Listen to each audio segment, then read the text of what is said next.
welcome to the Inspiration Incubator. Here we rejuvenate, reconnect, reteach, and redirect. I am your host, Leona Baker. It is our hope that you leave inspired with resources and information to help you achieve and dream. Our world needs you. Let's see who is next on the Inspiration Incubator. Gold Star Tax and Financial Solutions, IRS debt negotiation, income tax preparation, auto, health, life, home, and business insurances. Contact Yvette Allen today at 832-593-4990. Again, that's Gold Star Tax and Financial Solutions.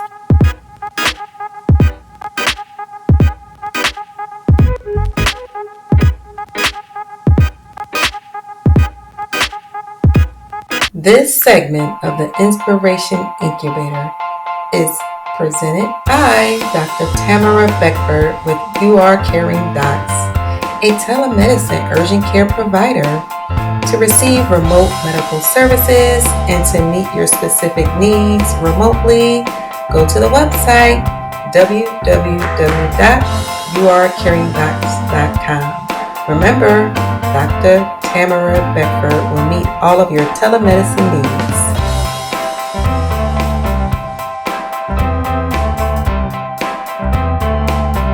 Welcome, Kim, to the Inspiration Incubator, a podcast powered by Plans of Action Houston. How are you today? I am awesome. I'm super excited to be on today.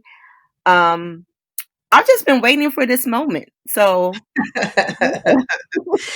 Oh, you're the best, Kim.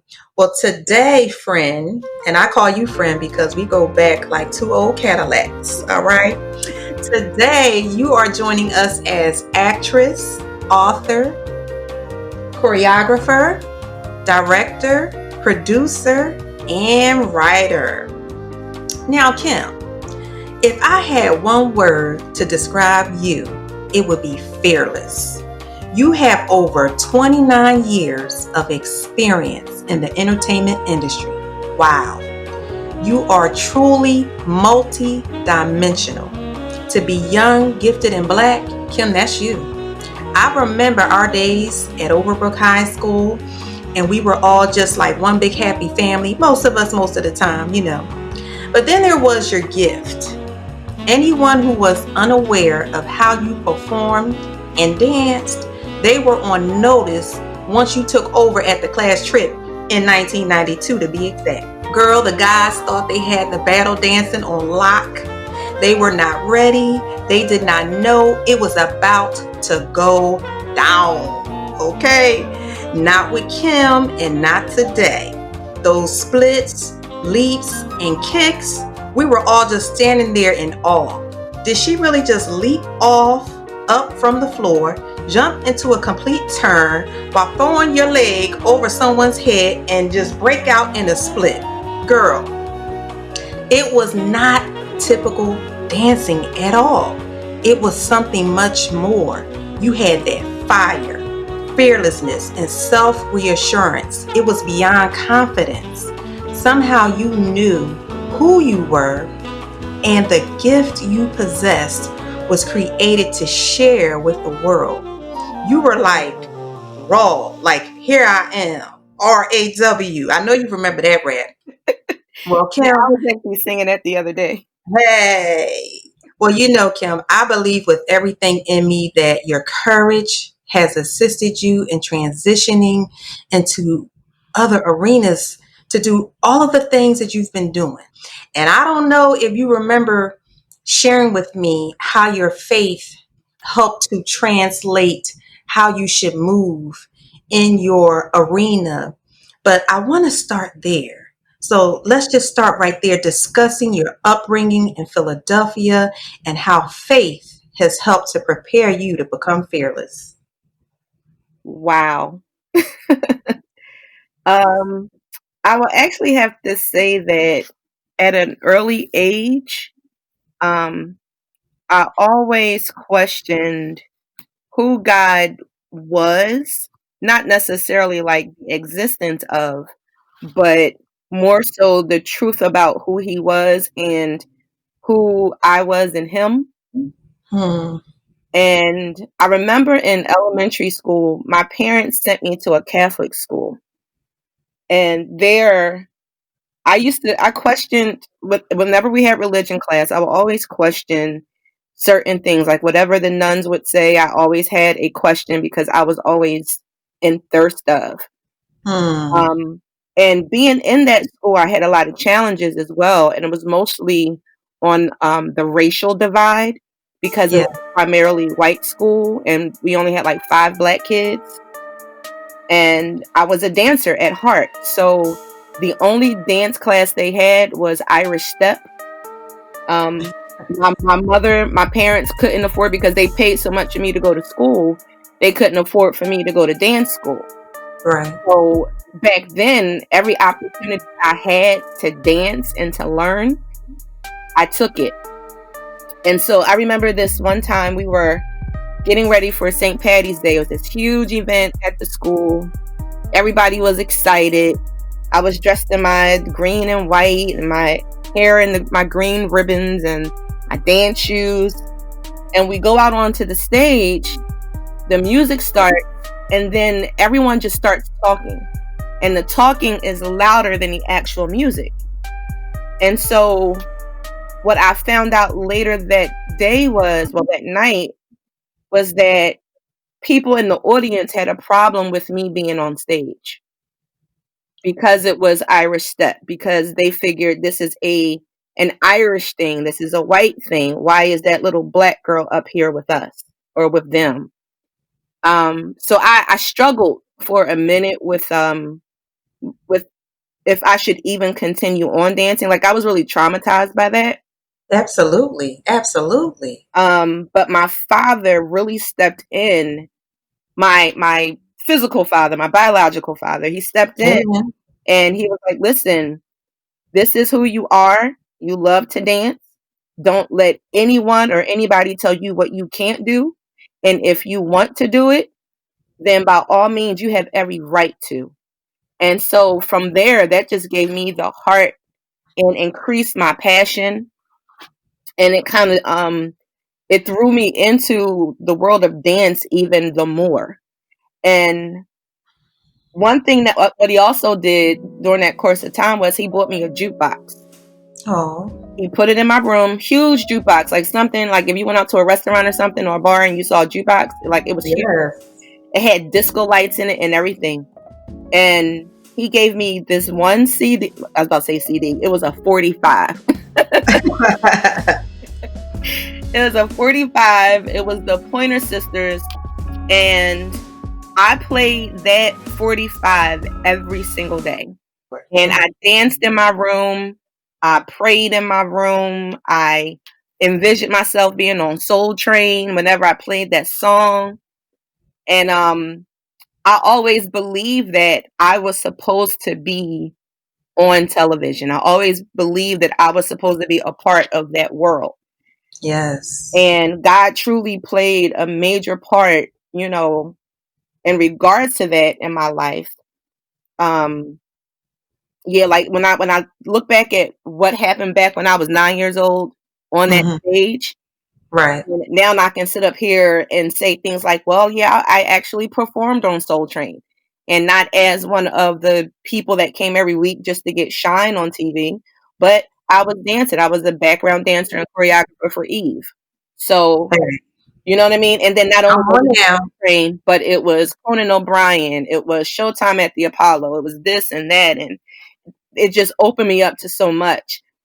And what I will say is that I honestly believe that when a child has a passion and the parents see it, whatever you can do to hone into that with your child, please do it. Come on. Come Because on. most times what they are as a child is what they will become as an adult. And even in listening to your interview the other day with John Roberts, it was the same thing. Like he said, he started playing the drums in church. It started when he was young. and he is the premier drummer right now. Come on, So, somebody. I strongly believe that, when God gives you a vision, or he places in your heart a passion and a desire, he will see it into its fruition as long as you stay committed to it. Wow. When I tell you, Kim, that is such a beautiful memory that you just shared with us. And, you know, God bless your father for being the man that he was, because you were at a very tender age where you could have been broken. You were at a very tender age where you were being attacked. But God turned it all around and helped you to discover even more what that gift was that you had inside of you, because the enemy comes to attack us when the gift is present. If your gift wasn't in action, the attack would not have occurred.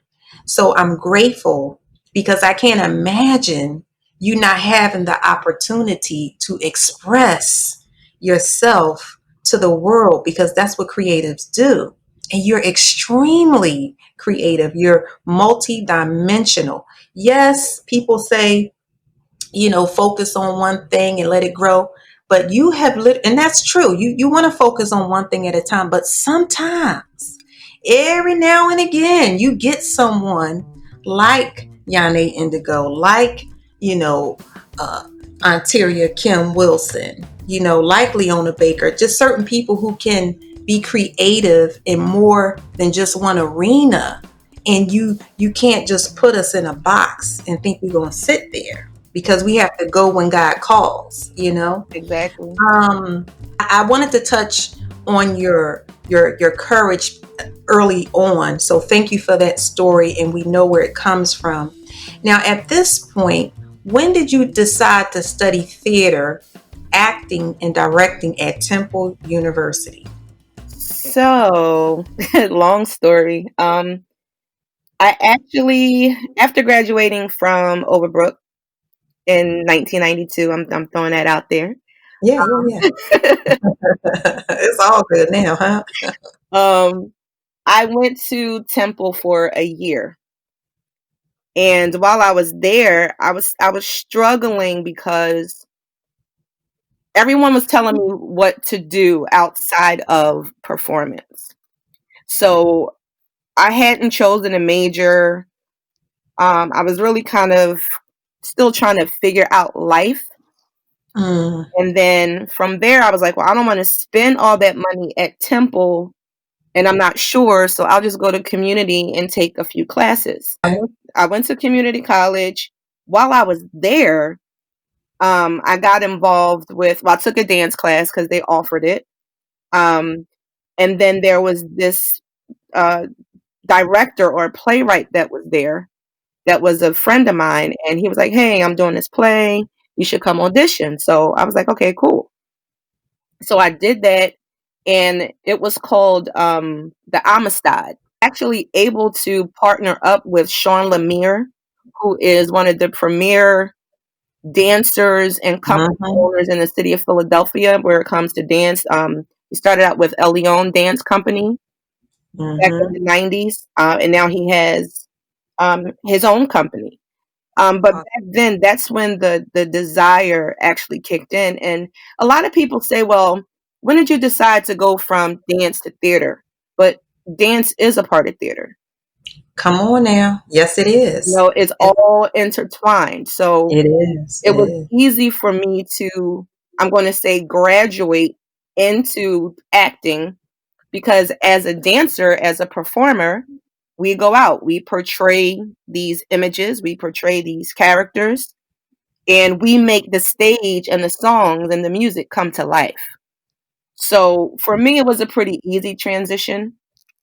Um, so, kind of moving ahead a little bit more. A year and a half at community, I didn't graduate. And I didn't because I was then at that point working with Rennie Harris Puremovement. And Mm, Rennie Harris Puremovement is, and I keep throwing this word premiere out. And a lot of times when you throw words out, people are like, okay, yeah, everybody says they're premiere. But right. literally, Rennie Harris Puremovement is now the most sought after hip hop theater dance company in the world. Lorenzo Rennie Harris was born and raised in an African American community in North Philadelphia. In 1992, he founded Rennie Harris Puremovement, a hip-hop dance theater company dedicated to preserving and disseminating hip-hop culture. Voted one of the most influential people in the last 100 years of Philadelphia history, Mr. Harris has received several accolades, including the Herb Albert Award in the Arts, the Governor's Arts Award, a United States Artist Fellowship, and an honorary doctorate from Bates College. The London Times wrote of Mr. Harris that he is the Basquiat of the U.S. contemporary dance scene. Rennie Harris Puremovement was chosen by Dance Motion USA as one of 4 companies to serve as citizen diplomats to tour Egypt, Israel, Palestinian territories, and Jordan in 2012. Harris Company was chosen as one of 4 U.S. companies to serve as cultural ambassadors for President Obama's Dance Motion USA. I was one of the original members. I was with Rennie Harris Puremovement for 6 years. So that kept me busy. Yeah, absolutely. It was like, and that was 1991, right? 91, 92. Yep, that's when I started with them. And so from there, it snowballed. And I was like, okay, schools are just going to have to wait. Like, I don't even know what I want to do or whatever. Right. And so I went from holding a job to working with Puremovement. Like, that was my life. And so then from there, the strangest thing happened. I went to this audition, and it was for Gina Thompson. And, girl, let me put you on pause. That song, yes, the things you do, girl, that was the jam back in the day, okay? Because Puffy, Biggie, that was big time. You were big balling back then with Eve and everything, but Rough Riders, all of that. But yeah, Gina Thompson was huge for back in the day. Yes, that was huge for me, because again, I was used to just doing hip hop theater locally. When I found out that they were having that audition, I was so nervous. I was like, oh my gosh. But my friends were pumping me up. They're like, no, just go. Right. So I went, and I had on my, you know me back in the day, my baggy pants, my girl, cap, like thugging it out with my Doc Martens. And so I walk into this, it was like a warehouse. And I walk in, and it's all these girls. They had to be like 100 and something girls there. They had on their ballerina slippers. They had on their, their tutus, their tights, their warm-ups, and they're stretching, like doing like really technical stuff. So I'm like, shoot, I guess I should warm up. So I started doing jumping jacks and lunges. Go, Kim. Go, Kim.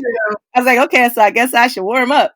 So it was my time to go in, and I gave them my my music, and they were like, well, we're going to have you do your piece first, and our choreographer will come, and she'll, show you the routine. I was like, okay. And they put the music on, and I don't even think it was a whole minute into the dance, but Gina jumped up. She was like, that's it. It's over. She was like, I want you. Tell everybody else they can go home. Come on, favor. I was like in shock. Like, me? If not you, then who? Right, but that's that favor. So started at that point in my life. A lot of people go to a lot of auditions, and it got to the point where I didn't have to audition for anything. Right, I would get the phone calls to come and do the work, come and do the choreography and all that stuff. So that season, going back, that just kind of catapulted me. So from Gina Thompson, from there, I worked with Eve. I was with her for about 1.5 years or 2 years. And after Eve, I toured with Teddy Pendergrass. And that right there was like sitting at the feet of greatness. And because back in the day, like, artists work, not saying that artists now don't work hard, the whole mentality is different. Oh, I can see the difference. And just to back up to your transitioning with the different artists that you were working with, you were prepared when you walked into that audition. But here's the thing about greatness. Sometimes people sleep on it. Mm-hmm. Sometimes people, they see the greatness in people, but they don't see it. They look past it, and like it goes back to what I was saying. I knew who you were. I knew you had that something extra. I was happy for you, right?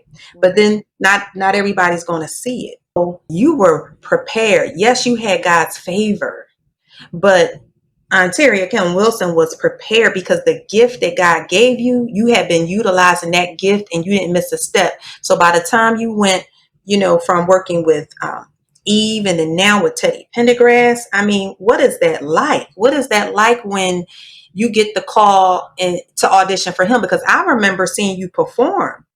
I was like, look at my girl Kim. Girl, I'm just sitting here rooting and clapping. Go, Kim! Like I'm right there with you, because it just fills my heart with so much joy to be an encourager and to just see someone doing so well. It just brings me joy.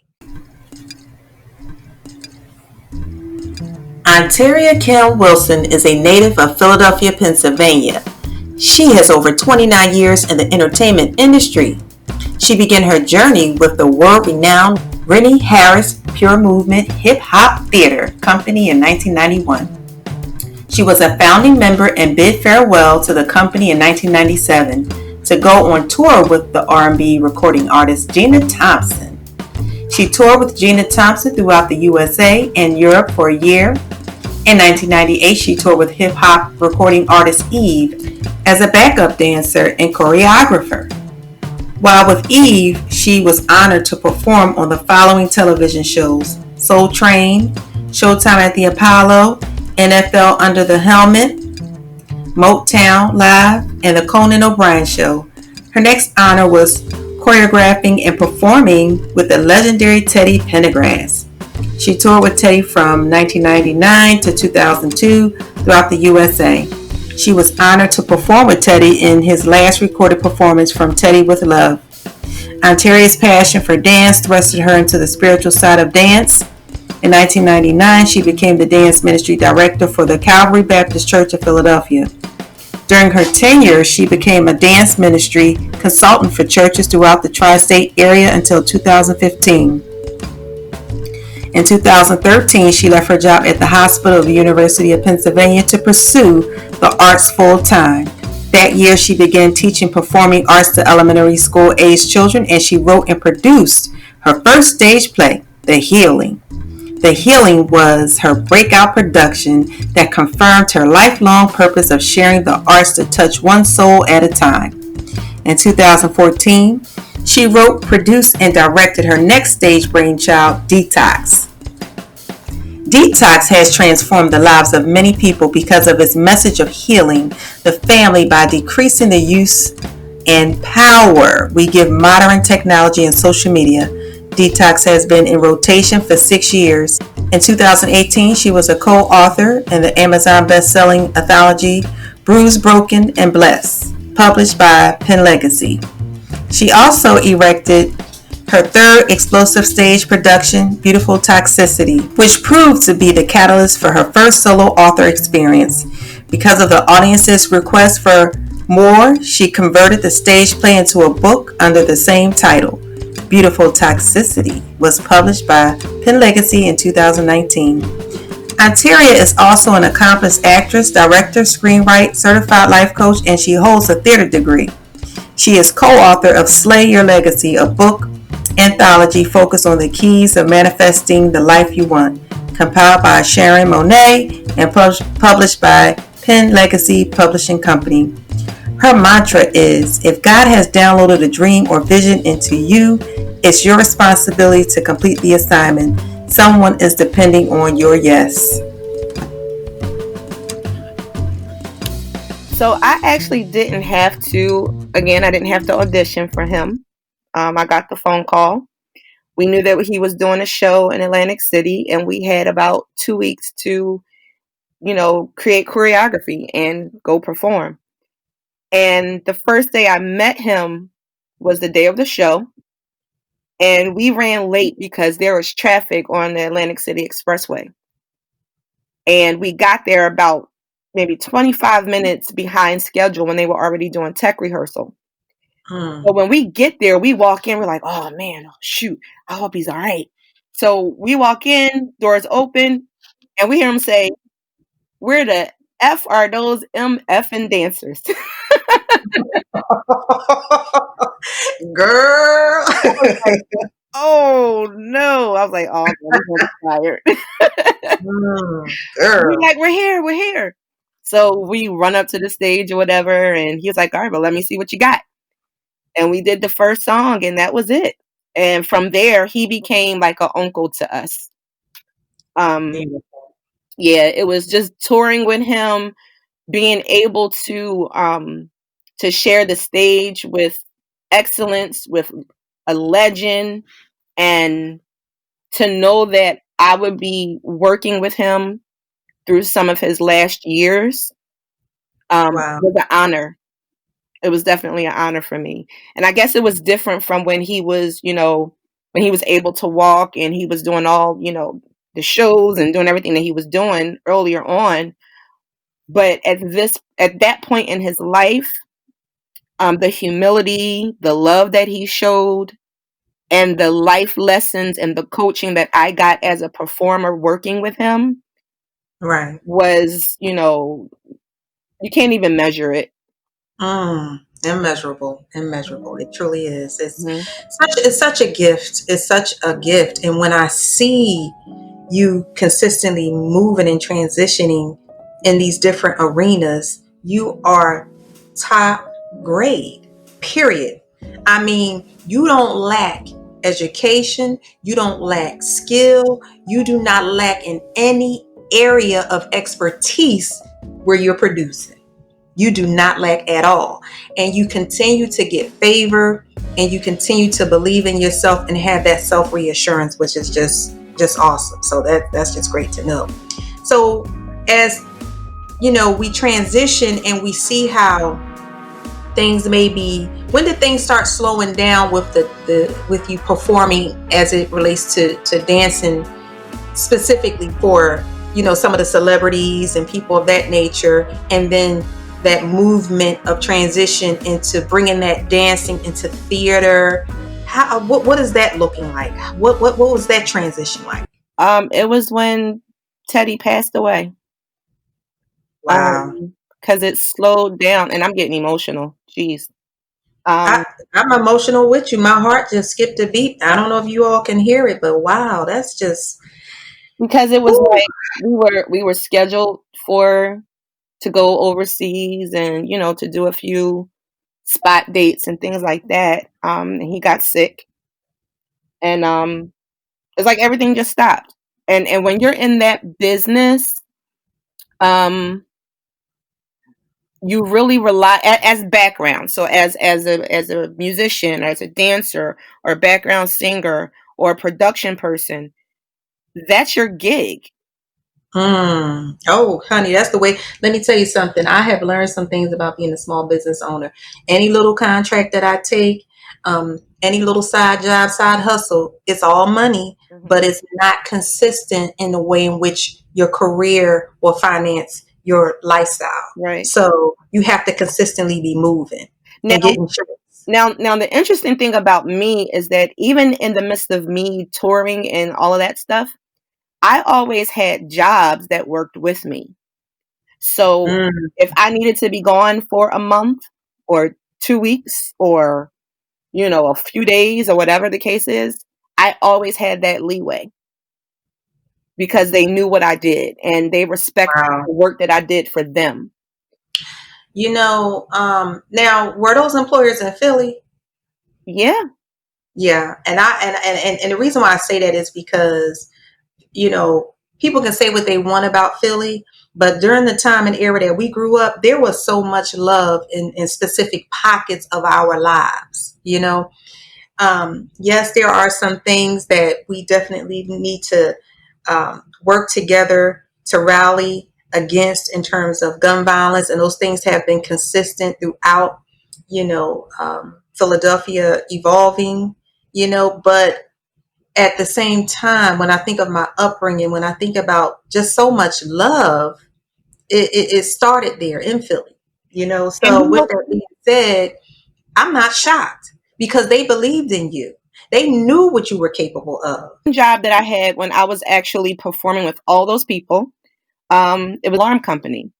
And during the time, I was the assistant, and this is without being educated in that area. I was the assistant to the head engineer. And I was being flown out to different clients to secure, the contracts and all that stuff. And so I was good in my younger 20s. Like the money was coming in. I was in a good position. My mom was like, why don't you just focus on them and stop dancing? And I'm like, Mom, no, like I can't do that. I'm like, they're working with me. She said, well, that might run out. Well, that time did run out, but it ran out in a beautiful way. Yeah. My boss actually had a dream that they were reorganizing and my name was called over the loudspeaker. And I went to my boss's office and I was telling everybody, like, be careful because they might let you go. Well, the next day I go to work. My boss calls me on my phone and he, tells me, to come in. But this is what we do. We debrief every morning. Right. So I brought my notebook and my pen and all that stuff. I go into his office. He's like, oh, you're not going to need that today. So I'm like, okay, cool. What's up? He's like, well, we're restructuring. It was almost the same conversation verbatim as the dream. But what he said was, he took his glasses off. His name was Scott Elkins. He took his glasses off. He looked at me. He said, if I don't let you go, I will have blood on my hands. And he said, I know that the Most High has a bigger vision for you. And I can't have your blood on my hands. And he started crying. Wow. And you know what?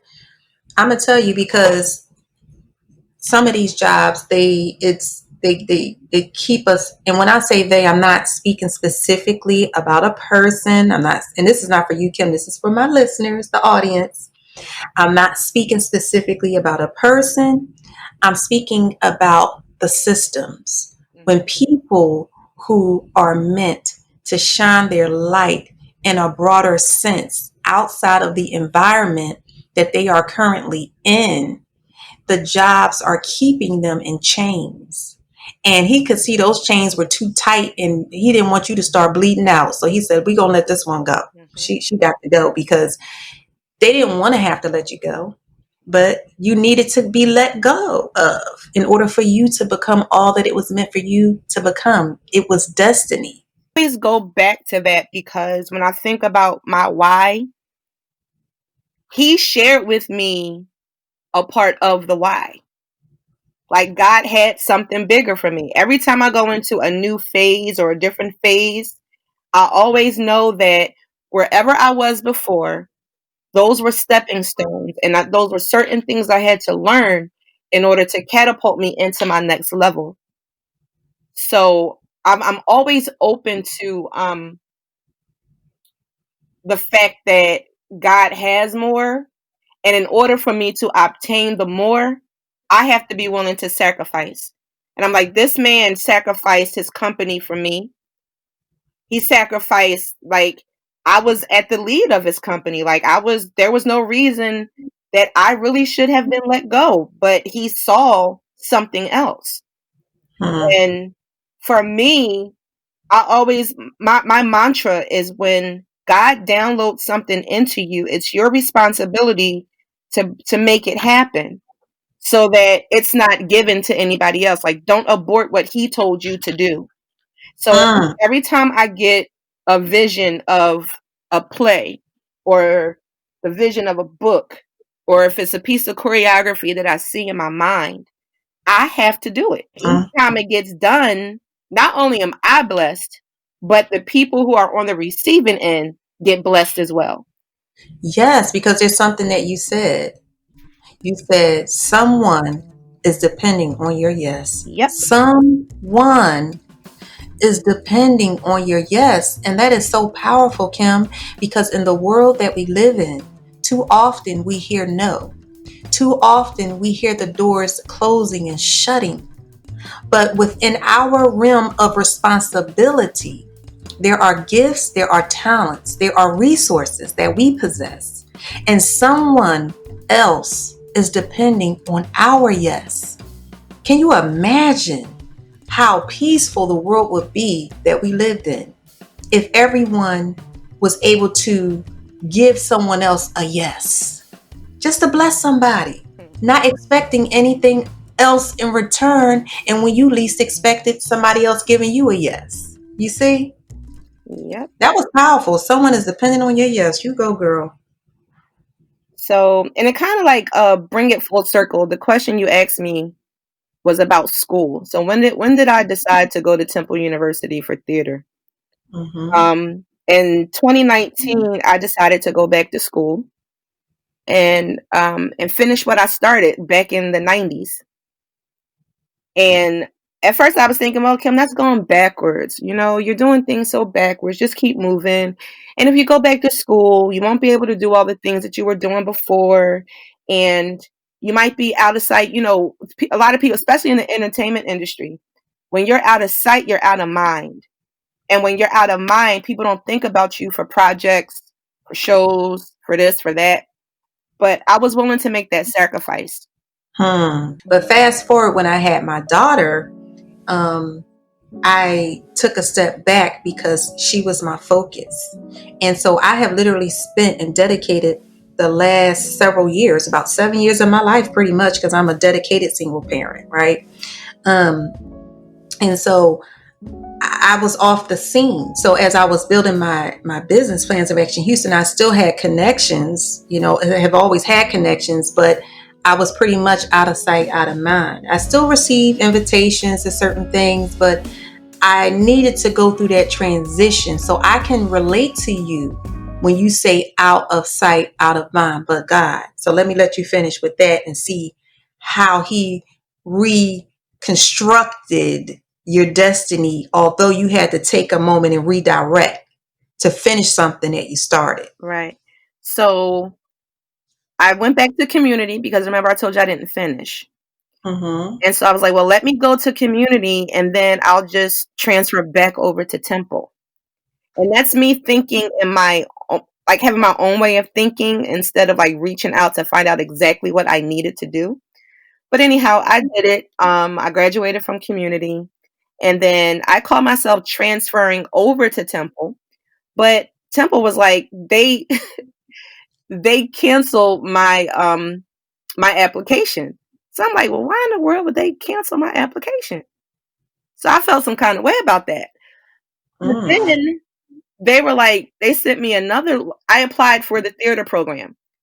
They were like, well, we see you already have credit, so you'll just be Avery Admit. So I'm like, so all this time I've been a Temple student. I could have just went straight back to Temple instead of using that time at community. But on the flip side, I had all those I had more credits at community college than what Yeah. I did at Temple. So all of those credits transferred over. And from there, now I'm at Temple. I have a little over a year and a half to go. And I'm in the theater program with a focus on acting and directing. So my main reason for doing that was I'm one of those people who feels as though if I say I do something, I want to be the best at what I say that I do. All right. And if I'm teaching people, that's a whole nother level. Because now that I'm teaching people, I want to make sure that what I'm teaching them is accurate. I want to make sure that I'm equipping people to really go out and perform to the best of their ability. And when they say that they came through my doors, that means something. Wow. You know, Kim, whew, when I tell you I have seen you working with the youth and training them. So give us that information and help us to see how once you know, graduated, what made you want to just move forward and teach, to start working with the youth, which actually led into some other things for you. So actually, I didn't start teaching until, okay. Throughout my years, I've always worked with young people. Mm-hmm. In particular in church ministry, dance ministry. So different churches would call me in as a consultant to work with their dance ministries. So that's how my interaction and passion for working with young people started. When in 2013, I worked at University of Penn. And while I was there, I felt like at that point I was about to turn 40, I believe. Is that right? Something like that. Something But like that, and yeah. so my whole thing with that was something just came over me. I started feeling sick. My blood pressure was high. My doctor had put me on blood pressure medication. He put me on the wrong medication, and it made my blood pressure drop to 60 over 40. Almost killed me. Oh my Lord. My hair was falling out. I was stressed every day, and I danced at this church. And a woman came to me, and after she saw me minister, you know, she was like, you know, God has called you to this. You know, she was speaking life into me. She said, if you don't mind me asking, where do you work? I was like, I work at University of Penn. She said, oh, really? What do you do there? I said, well, I'm the administrative assistant to 3 doctors. And she stopped and she looked at me and she was like, look at me. And she was a woman. She stood about probably like 6'1", but she had a walker. And her left side was kind of sunken in. She said, I'm an administrative assistant for 4 doctors. I've been doing it for 25 years. I work at University of Penn. Don't let this happen to you. Wow. Leona, I almost lost it. Wow. Won't God send you a message? And in that moment, I was like, if I don't leave now, I'm gonna be stuck. I'm going to be stuck. I'm comfortable there. Like I'm moving up in the ranks. You know, they know who I am. They recognize my work and da da da da da. Paychecks are nice, girl. I know. But then I was just like, if I don't leave, I don't want to regret not really walking in who God called me to be 100%.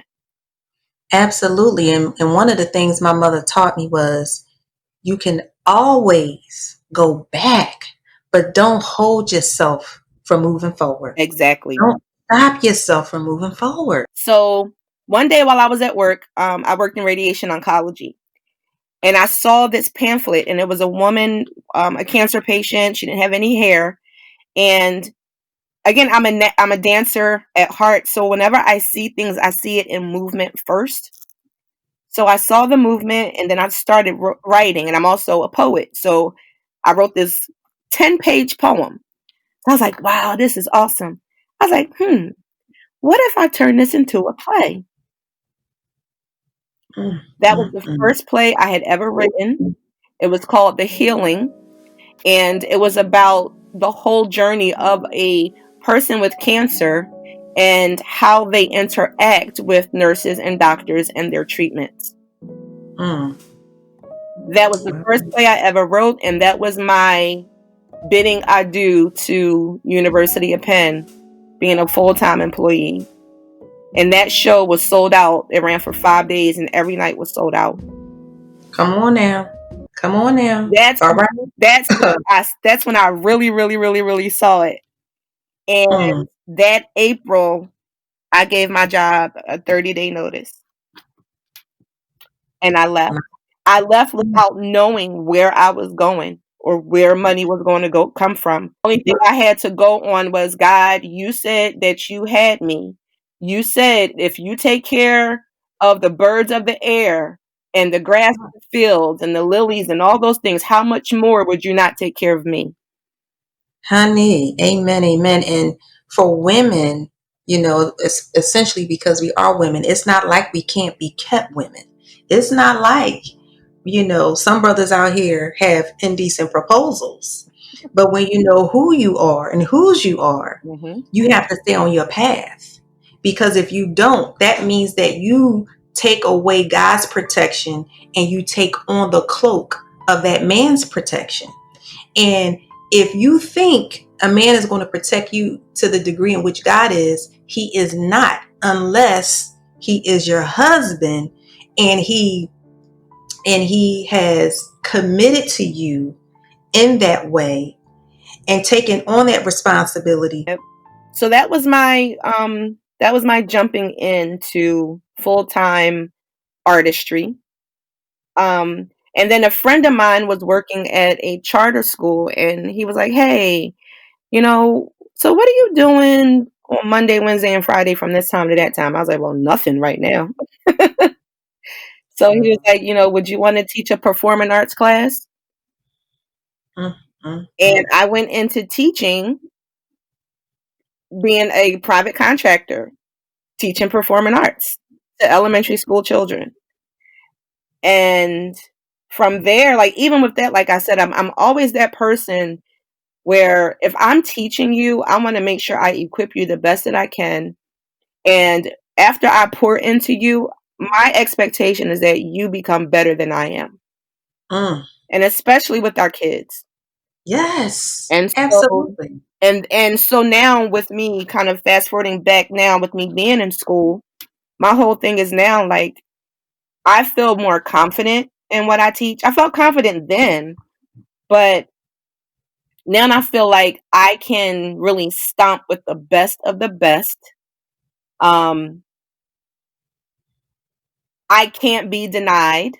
Even if there are some denials, I can't be denied. And my ultimate goal is to open up a performing arts school or a performing arts system for local communities.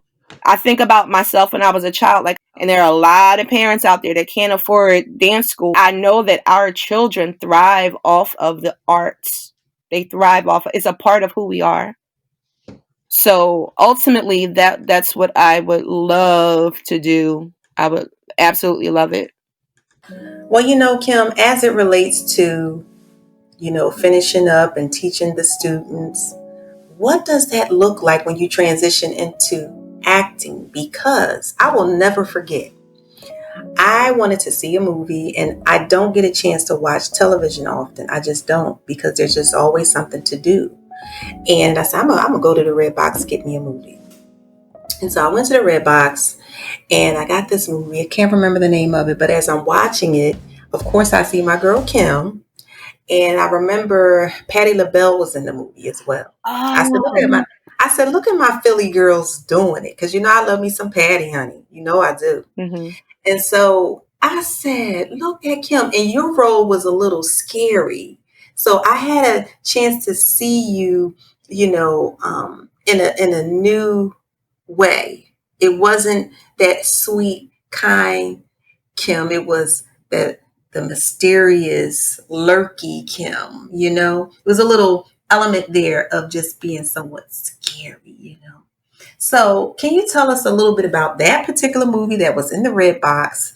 And then, how it was working with the Miss Patti LaBelle and how you transitioned into acting. So I think you're talking about Cover. Yes. If I'm not mistaken. That's it. I remember now that you say it. Yeah. So with that, again, working with Tony Moore and Jehovah's Chosen. Tony came on as a musical consultant, and just being there with him, being in the right place, knowing the right people, just provided the opportunity. And God just saying, you know what, Okay, yes. But in that actual film, I played one of the choir members. I remember because you and Patty were singing.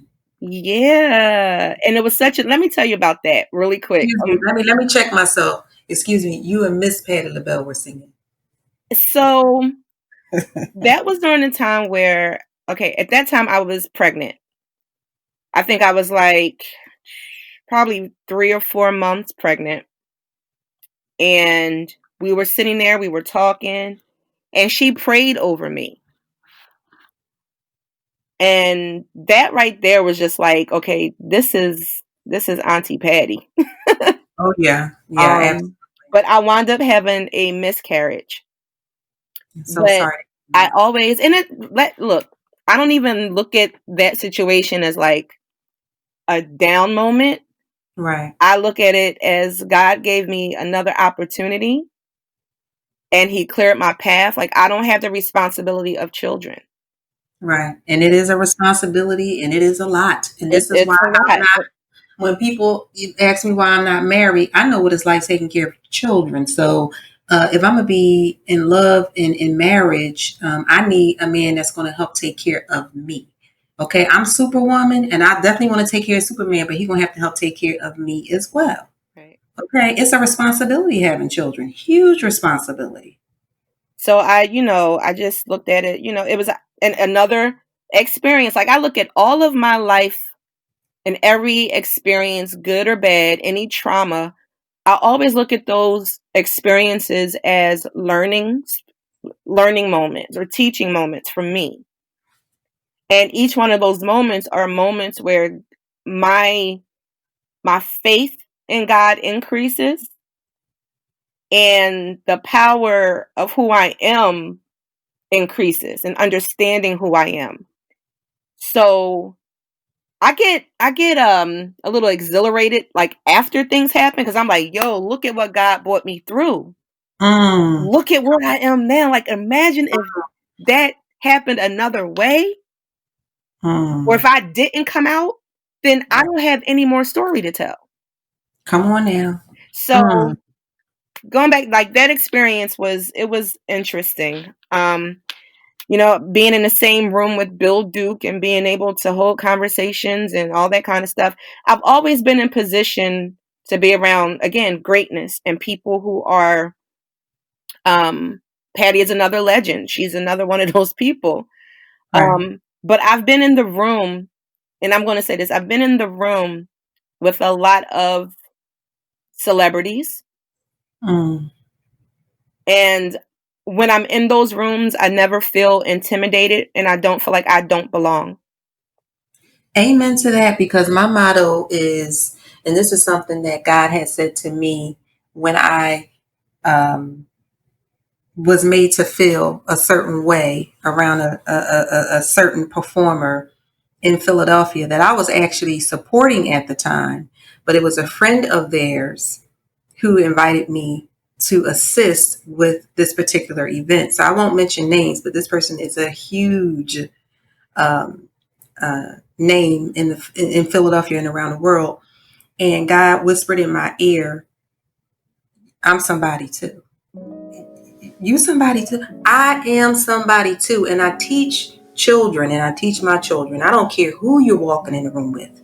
You always remain humble, but don't let people make you feel you're less than, because you're somebody too. I had this one experience where I was with my fiance and he was working with Kanye West at the time. And they literally turned this place on Wall Street into a theater or a performance space. Right. And while they were setting up, like all the production people were downstairs setting up, I was sitting up on like this, it's like a loft area. It was covered in like white chiffon, white leather seats, white rugs. Like I was like, this is amazing. And I'm sitting there, I'm in the space by myself, and Kanye West and his manager comes in and they sit right next to me. And in that moment, it was like, okay, I felt like, oh, you ain't supposed to be here. But then it was Wow. like they kicked in again. Yes, you are supposed to be here. Yeah. You know what I Oh, mean? And oh yeah. so I've Mm. always understood that there is so much greater that's coming for me, Come on now. and to Come get on. used to those places. Mm. So jumping back to, and it's a lot of jumping because it's so much to cover. A The space wonderful with interview. Patty was awesome. From cover, I did what was it? Last Airbender with M Night. And I played one of the Earth Nation people, so that was kind of cool too. Then from there, I did Beloved when Oprah did that one. That was an experience, and it's so crazy because there's one time I was on the elevator, and some of the production staff was there, and they're like, "Oh, so are you her fill-in?" Oh I was wow. like, "Who?" They're like, "Oprah." I was like, Now, a part of me wanted to be like, "Yes." Wow. Wow. But I was like, no. And it's like, oh my gosh, it's so amazing. Like you guys, like you resemble you have some of the same features in your hair. And so I was like, Wow. okay. So now I'm being, parallel to Oprah. I'm like, I'll Hey, take it. I'll take it. I sure will. But I had other opportunities to be in, other projects and things like that. But right now, my main focus is being a content creator, and that's in screenplays and television.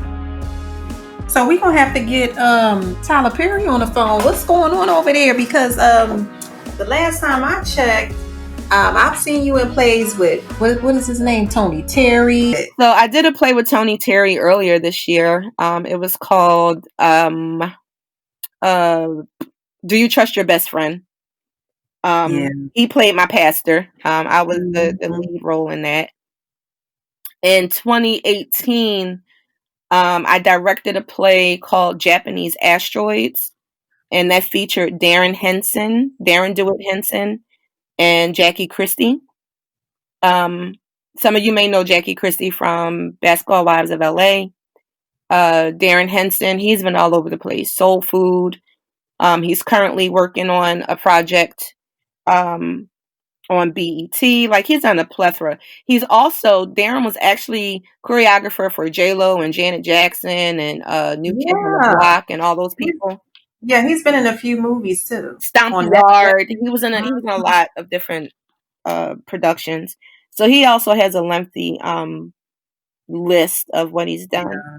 And that for me, when I directed that, I had a cast of like 50 people. Oh wow. That was the biggest production I've ever directed. And Girl, that when I tell you your energy is through the roof. Like I've always been I've had two sides to me. I can be outgoing and network, but I've always been quiet into myself. And since a few years ago, I became more of an introvert, but I'm getting back out there doing my thing. But nonetheless, that energy that it takes for you to just catapult an entire performance where people are engaged and intrigued, and they just have so many different elements going on at once where they are just giving you standing ovations, and they're just changed as a result of having had taken in the production. I mean, the energy that it takes is just is nothing but a gift from God. It really is. I can attribute all of that to every experience, like every job I've Right. had, every difficult personality I've had to work with, every challenge that I had to face and overcome creatively and in my life. If it hadn't been for all of that stuff, I wouldn't be able to stand in the midst of something like that. You know what I'm saying? Right. To have it where I'm literally directing people, and these are A-listers. I have people who are just starting out. I have people who've been in the industry for, some time, trying to get certain things out of certain people, directing the production crew and lights and handling, just making sure everything has that flow and it looks good. Like that's the Mhm. director's job. And when I stand back and watch it, I'm still in work mode. Right. So when we're at the end, and that's with anything, if I choreograph something, if I write something, if whatever it is, at the end when it's done and I stand there and people applaud, Hmm. I actually, my body feels like it shrinks when Wow. I get applause. Mm. Because to me, I'm just doing the work. I'm just working. I'm just like, I get down and dirty, like my hands get messy.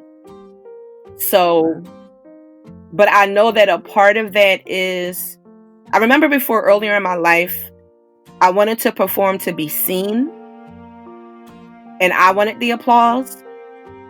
But then when I realized that what I do is for God, and when people see me, when people do see me, I want them to see the God in me. Come on now. So when that applause happens, I actually like shrink, or I feel, it's like I receive it because I understand I'm supposed to.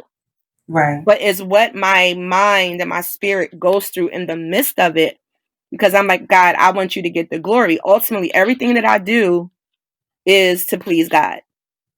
Amen. Because when we give him the glory, there's more to the story. Mm-hmm. It's like that the more is everything that I've done and I am doing now, and things that's going to come next year and the year after that, and the project after that, and the book after that, and you know what I mean? It's really moving and understanding that there's always the more. And I think a lot of people get stuck in what I'm doing right now, and they put on their blinders, and they don't realize that, yes, what you're doing now is good, but don't let that be your end all be all. Absolutely, absolutely. I have a home office, and I remember years ago when I was laid off from one particular opportunity that I had. I was just distraught because the way I build, I create, and so there were so many things that I had created, so many things that I had done, and I just was stuck in a rut. And I remember the Lord led me to my garage, and I had all my plaques and all my awards and all these certifications, just all these things in boxes. Lord told me, put those things up on a wall. You were who you were from day one. When I created you in your mother's womb, you were who you were when you were in Philadelphia. You were who you were before you came to Texas. You were you are who you are going to be when you leave this earth. All eyes on me. Get the building. And I had to figure it out. I had to put things in place that he would have me to put in place, like the Inspiration Incubator to help inspire people through storytelling. So thank you so much for being with us today. Before I go any further, I want you to tell me about your books and about your writing, because that's another key component to what it is that you do. So I am an author. I currently have 3 books that are out right now. 2 of them I'm the co-author for. One is Slay Your Legacy, which is a book written by 9 of us, nine women entrepreneurs, and we just give insight into our careers, some of the pitfalls, some of the ups and downs, some of the do's and don'ts. So that book is good for people who are stepping out into the world of being an entrepreneur. The second book, that was actually the first one that came out that I was a co-author in. It's called Bruised, Broken, and Blessed. And in that book, some of the information that I shared today about my story is there. There are some other little nuances that are in there as well, but that's also a book encouraging people to know that even though when you get knocked down and you might feel the impact of being knocked down, there's always the other side. There's always the other side of through. So that's a book to encourage people to, to keep moving, to keep pushing, even though it's like a time now where the whole world is in disarray. Still push through, because there's another side of through. Like, we're going to get through this. You know what I mean? But my solo project, it's called Beautiful Toxicity. And that book is based off of a play that I wrote and directed in 2018. I'm familiar with that. Yeah, it just deals with the fact that we are all God's children. Yes. And we are all deserving of relationship and right relationship laterally. So we're talking about with your friends, with your family, and building solid relationships and realizing that you're not an island by yourself, that you actually have a tribe. And we choose to be islands because our tribes are there. But the book is about 6 women. They're from all different parts of the world, and they meet in this one place in the Middle East. They get to know each other. They get to know each other's quirks, their backstories, and pretty much they become each other's rocks and support system. And what I also really highlight in the book is the fact that when we are all first born, we're born innocent, meaning we know nothing about the world. We're beautiful. Like Leona, you just said, we are beautifully and wonderfully made, like we are. Yeah. But what happens is the moment we come out of the womb, we start to experience the impact of humanity on our lives. My Lord. And so what happens is you don't even realize why you do the things that you do, good and bad habits. You don't realize that the habits that you set will impact your life in the future and the people around you. You don't realize that the traumas that you experienced, even though you feel as though you've gotten over them, if you haven't forgiven and moved on and released certain things, those things are still with you, and they actually control certain parts of your life without you realizing it and subconsciously. But ultimately, those toxic things, if we take the time to acknowledge what they are and then start to deal with them individually, right, we can get back to being the beautiful, authentic, innocent people that God created us to be. Come on now. And you know what, Kim? Let me tell you something. Do you know that's something that I'm working on in my 40s? I'm working on being the best me that I have yet to ever become. The sweetest, kindest, just all of everything that God wants me to be. And it is not an easy walk, and I have to check myself along the way because we don't always want to be on God's page. But then I have to remember, what were some things that occurred when you got off God's page? I don't want to be out of his grace. One day of favor with God is worth 20 million years with anybody. Just give me one day of God's favor. So that means that I have to be willing to sacrifice. So thank you for that message of getting back to ourselves, because we need to know how to do that, Kim. And we have to be able to, like, a part of the book, everything that I put out is an extension of me, right? So there's certain things in my life, like when I realize that I'm jacked up, right? I'm like, yo, Kim, that was off. Like, why'd you do that? Then I have to look at that thing. I have to ask myself the hard questions.